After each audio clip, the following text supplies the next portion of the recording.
vous pouvez revenir sur cette revendication-là, parce que souvent, je sais que ça fait débat même chez les étudiants. Ah, mais il ne faut pas pénaliser les étudiants des pays, c'est pas la faute des étudiants, c'est pas la faute des profs, la fac en plus c'est un endroit neutre, au contraire, il faut favoriser les échanges. Je comprends cette posture-là, c'est pour ça que je vous l'expose comme ça. Vous défendez justement cette position d'arrêter les partenariats avec les facs israéliennes. C'est des institutions qui participent directement du gouvernement, de la politique génocidaire et de colonisation en fait. Par exemple, il y a l'université hébraïque de Jérusalem qui est sur des territoires occupés. L'université de Tel Aviv, c'est elle qui fait toute la doctrine militaire voilà, de Tout à fait. C'est ça que je Tout à fait.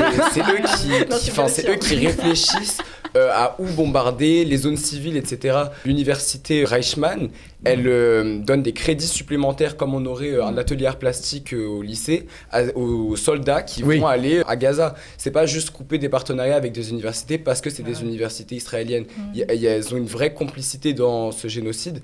Et en plus, à l'échelle de nous, une mobilisation étudiante dans une université, couper les partenariats avec ces universités qui sont complices, c'est la chose la plus grande qu'on pourrait obtenir. Et c'est pour ça que c'est votre levier d'action.